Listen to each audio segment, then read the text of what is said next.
no debemos ser apáticos a lo que realmente nos puede golpear.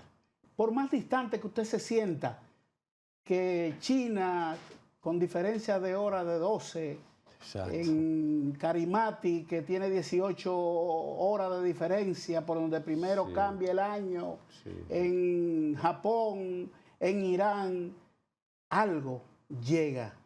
Aquel pensamiento de que el leve aleteo de las alas de una Sí, el mariposa efecto mariposa. pueden causar Sí. un daño a la mayor distancia. Para comprender todo esto hay que escuchar un poco de historia, leerla, manejar los contextos diferentes que hemos tenido en la humanidad.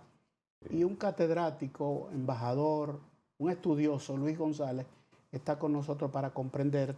Luis, quiero que para que la gente, vamos a decir, se entusiasme un poquito más Sí, y exacto. conozca sin muchas pasiones, porque aquí no se trata de prejuicio, No, ni no, en no, contra, ni nada de eso. No, exacto. Cómo los actores, en la tradición de sus políticas exteriores, Sí. para citar, por ejemplo, porque a veces desde Occidente se peca de no querer reconocer que Oriente fue primero. Que existen los demás. La cultura también. persa, Sí, sí, sí, la correcto. cultura oriental de lo que le llamamos el lejano Oriente, Sí, con sí, sí. China Sí, y sí. otras culturas que India están ahí. también. India, Sí, sí, los sí. primeros textos escritos, registrados, Sí, sí, sí. las religiones que han marcado y han delineado, y aquel sí. pensamiento del choque de civilización, Sí, de a veces Samuel los Huntington. egos individuales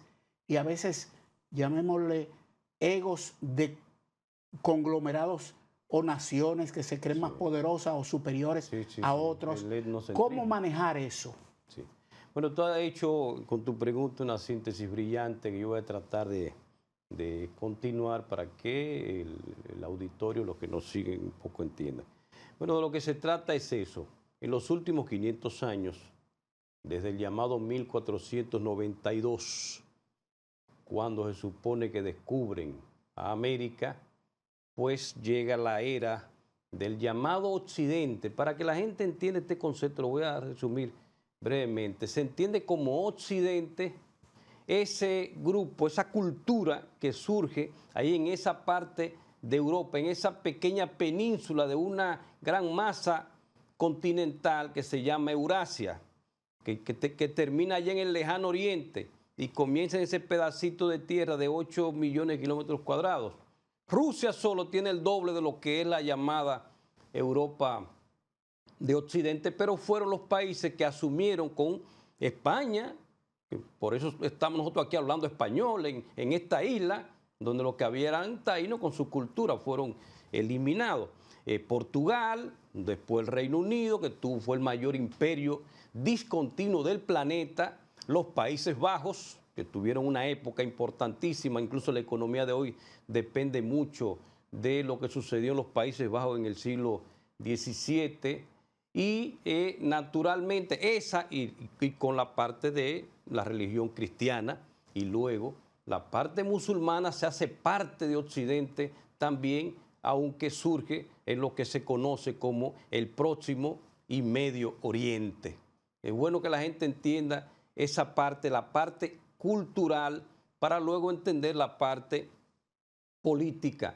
Mencionaste, y es bueno que ustedes que nos están siguiendo luego lo busquen con tranquilidad, las grandes civilizaciones que hoy se han mantenido, que consideraban y hasta cierto punto eran, en cualquier definición, a los demás como pueblos bárbaros porque no tenían una cultura unificada, son precisamente la Persia. El primer gran imperio fue el persa, con Ciro el Grande, en el año 539 antes de Cristo, en el siglo VI antes de Cristo, Geomar. Ya Ciro el Grande estaba hablando de derechos humanos, eso está en la ONU, en el cilindro donde se define lo que es respetar a los demás, respetar incluso a los conquistados. Eso era lo que hoy son considerados como lo peor. Incluso lo han definido como que no son una civilización, que son bárbaros. Eso se llama eso se llama confundir en base al efecto Walter Lippmann, que tú que eres comunicador sabes a lo que me estoy refiriendo. La otra gran civilización que a veces se quiere señalar como que son también unos campesinitos, bueno, lo dijo el vicepresidente J.D. Vance de China. China tiene 5.000 años de historia discontinua. En el año 221 a.C. comienza la era imperial que termina en el año 1911, entre 10 y 11, cuando inicia la era republicana. India, que ya tú lo señalaste, grandes documentos. Esas son grandes civilizaciones que están ahí. Pero el etnocentrismo, que eso fue un concepto que también tú manejaste, Geomar, significa que yo creo que la etnia mía, o sea, este pedacito de tierra, lo que se consideran Europa y Occidente, que luego nos conquistaron a nosotros, lo pongo entre comillas, y por eso hablamos español en toda esta región, en vez de hablarse las lenguas aztecas, mayas, incas, que eran los que vivían aquí, pero ya eso es otro tema. Entonces, ese es el Occidente. Ese Occidente está bien que siga y nosotros tenemos cultura, incluso usted que me está escuchando está hablando un idioma que viene de ese Occidente y usted seguro es católico, cristiano o cualquier religión, somos Occidente. Geomar y yo somos parte de Occidente, pero somos de lo que entendemos que las demás civilizaciones también son importantes. De lo que se trata no es de imponer una civilización, de lo que se trata no es de etnocentrismo y peor aún, eurocentrismo, que es entonces, no es la etnia, sino el grupo llamado Europa se cree superior a los demás. Eso es lo que ha sido hasta ahora. Entonces los demás lo que están planteando es lo contrario, por eso quiero traer al presente. ¿Qué está planteando China? En vez de imponer sus religiones que nunca le ha interesado, China llegó primero para esta región que Colón en el 1421, Geomar. Yo les recomiendo que se lean ese libro, 1421, el año en que China descubrió el mundo.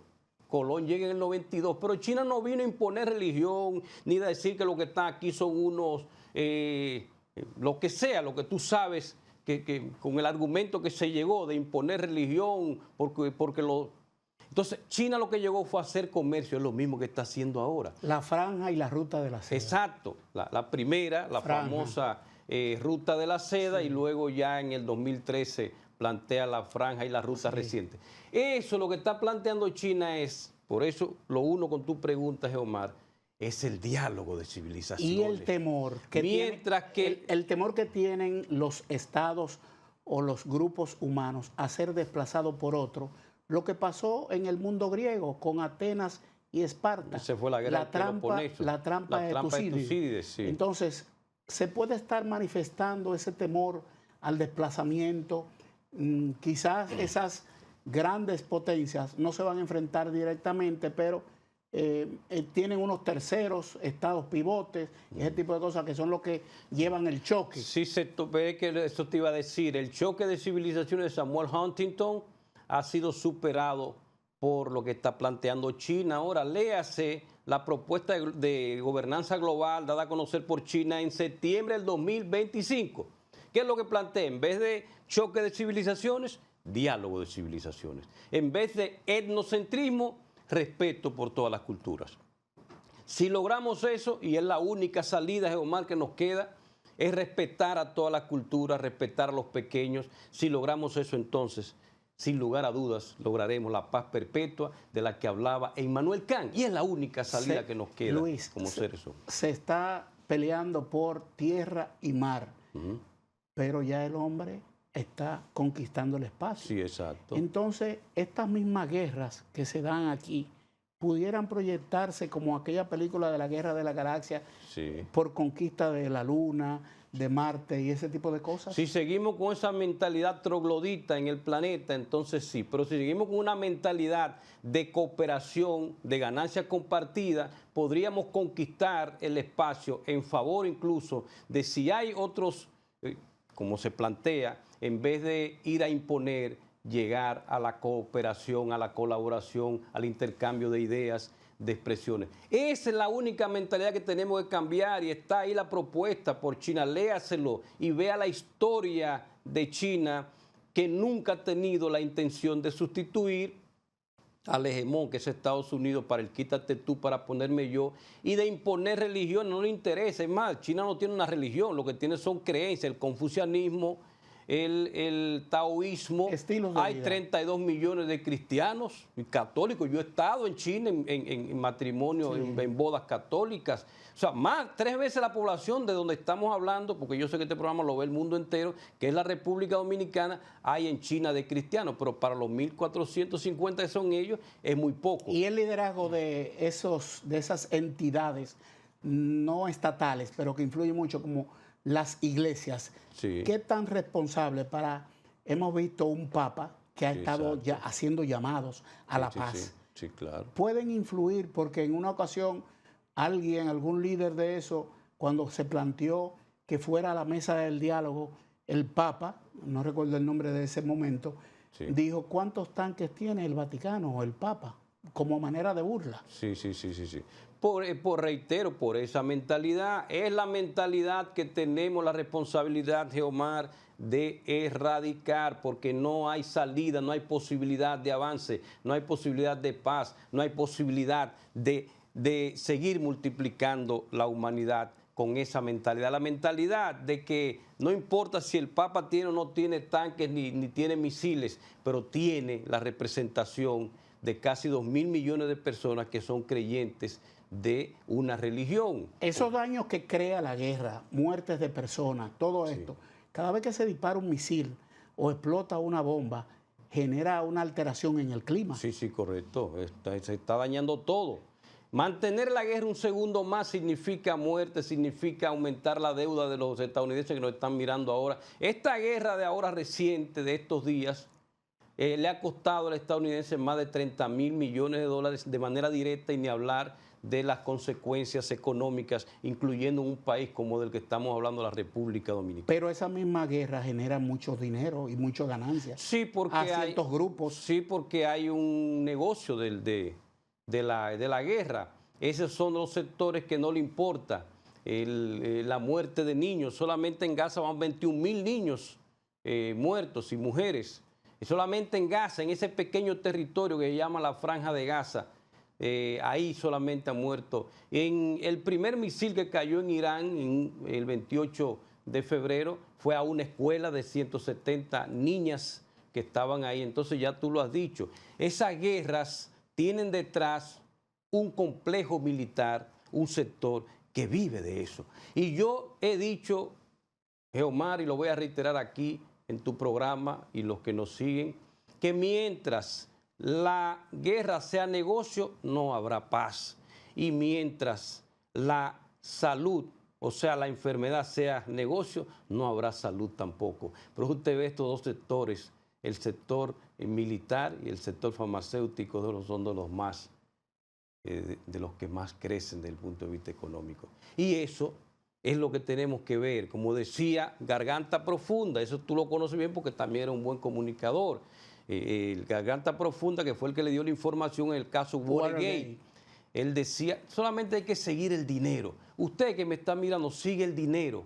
Vea quiénes son los que están creciendo con estas guerras, independientemente de que usted le está yendo muy mal con esta guerra que estamos teniendo ahora. Vamos a aspirar a la paz y hay muchas posibilidades si todos nos unimos en la misión de construir una comunidad de destino compartido para la humanidad sobre la base del respeto de las culturas. Luis, muchísimas gracias por la reflexión y por la enseñanza, para que la gente, ¿verdad?, pueda provocársele un entusiasmo, un interés, para que investigue, para que lea, para que comprendamos mejor esta dinámica de convivencia civilizada, sin la cual la humanidad pues está amenazada a desaparecer. Muchas gracias a Luis González, embajador, catedrático, estudioso de la política internacional, la geopolítica.